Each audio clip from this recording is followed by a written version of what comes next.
Hi,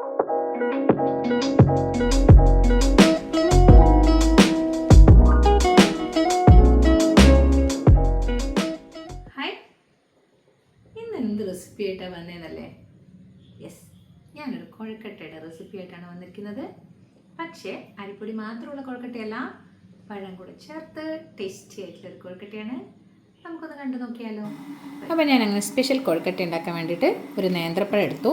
നേന്ത്രപ്പഴം എടുക്കുമ്പോഴേ നമ്മളത് ഭയങ്കരമായിട്ട് പാകമായതല്ല എടുക്കേണ്ടത് കേട്ടോ.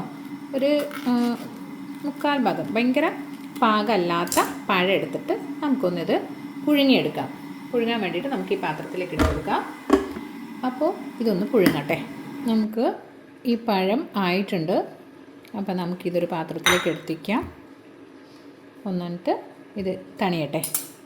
നമുക്ക് ഈ സ്പെഷ്യൽ കൊഴുക്കട്ട ഉണ്ടാക്കാൻ വേണ്ടിയിട്ട് ഞാനൊരു കുറഞ്ഞ അളവിലാണ് ഉണ്ടാക്കുന്നത്. 1/2 കപ്പ് പത്തിരിപ്പൊടി നേർമയായിട്ട് പൊടിച്ച അരിപ്പൊടി എടുത്തിട്ടുണ്ട്. പിന്നെ ഉപ്പിട്ട വെള്ളമാണ് കേട്ടോ. ഉപ്പും ഒരിച്ചിരി വെളിച്ചെണ്ണ ഒഴിക്കും. അപ്പോൾ അത് ഈ മാവ് കുറച്ച് സോഫ്റ്റ് ആക്കാൻ ഹെൽപ്പ് ചെയ്യും. അതുകൊണ്ട് ആ ഒരു ഇതാണ്. ഓക്കെ, കുറഞ്ഞ അളവിലാണ് ഉണ്ടാക്കുന്നത്. അപ്പോൾ യെസ്, ഒന്ന് ചൂട് തന്നെയട്ടെ. ഇപ്പോൾ നമ്മൾ നേരത്തെ തയ്യാറാക്കിച്ച പഴം ഒന്ന് തൊലി കളഞ്ഞെടുക്കാം.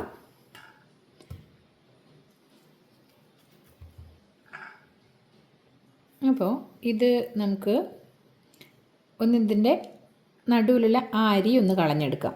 അതിന് വേണ്ടിയിട്ടൊന്ന് നടുകെ പുലർന്നു കൊടുക്കുന്നുണ്ട്. എന്നിട്ട് നമുക്കിതിൻ്റെ ഈ ബ്ലാക്ക് പോർഷനല്ലേ, ഈ ഒരു അരിയുള്ളത്, അതൊന്ന് നമുക്ക് എടുത്ത് വൃത്തിയാക്കിക്കാം. ഈ പഴം നമുക്കൊന്ന് സ്മാഷ് ചെയ്തെടുക്കാം.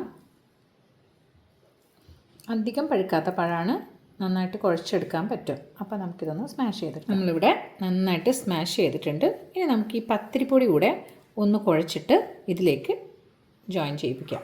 ഇതിലേക്ക് ആദ്യം ഒന്ന് നമുക്ക് പത്തിരിപ്പൊടി ഒന്ന് കുഴച്ചെടുക്കാം. എന്നിട്ട് ഈ പഴവും ഇതും കൂടെ മിക്സ് ചെയ്യാം. നമ്മുടെ പത്തിരിപ്പൊടിക്ക് കുറച്ച് വെള്ളമായി പോയിട്ടുണ്ട്.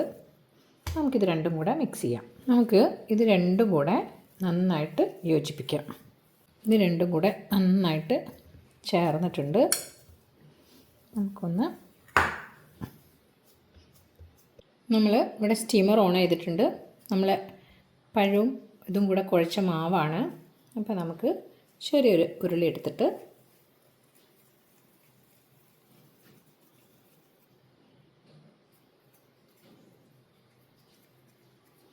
അങ്ങനെ ഇതിൻ്റെ ഉള്ളിലേക്ക് നമുക്ക് തേങ്ങയും ഞാനിവിടെ പ്രിപ്പയർ ചെയ്തിട്ടുണ്ട്. കൂടുതലൊന്നുമില്ല, നിങ്ങൾക്ക് വേണമെങ്കിൽ ശർക്കര ഉപയോഗിക്കാം. തേങ്ങയും പഞ്ചസാരയും ഏലക്കായും കൂടെ മിക്സ് ചെയ്തതാണ് കേട്ടോ. നന്നായിട്ട് യോജിപ്പിച്ചെടുത്ത് വെച്ചതാണ്. അത് നിങ്ങൾക്ക് ശർക്കരയാണ് ഇഷ്ടമെങ്കിൽ ശർക്കര ചെയ്യാം. അപ്പോൾ ഇങ്ങനെ നല്ലൊരു കുഴിയൊക്കെ ആക്കി കഴിഞ്ഞതിന് ശേഷം നമ്മൾ ഈ തേങ്ങയുടെ മിക്സ് ഇതിലേക്ക് നിറയ്ക്കുകയാണ് ചെയ്യുന്നത്.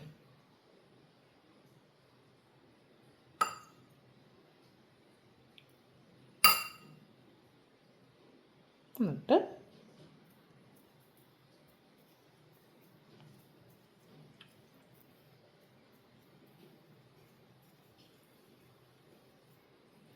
നല്ല ഭംഗിയായിട്ട് ഉരുട്ടിയെടുക്കുകയാണ് ചെയ്യുന്നത്. നമ്മുടെ അരിപ്പൊടിയുടെ കുഴക്കട്ട ഉണ്ടാക്കുന്നവർക്കറിയാം, ഇത് പഴം കൂടി ചേർന്നതുകൊണ്ടാണ് ഇത്ര സ്മൂത്ത് ഫിനിഷായിട്ട് കിട്ടുന്നത് കേട്ടോ. അപ്പോൾ നമുക്കിത് ആവിയിൽ വേവിക്കാം. നമ്മളിവിടെ ബാക്കി എല്ലാ ഉണ്ടയും ഉരുട്ടി വെച്ചു. ഇനി നമുക്കിത് അടുപ്പിലേക്ക് വെച്ചിട്ട് സ്റ്റീമറിലേക്ക് വെച്ചിട്ട് ആവി കയറ്റിയെടുക്കാം.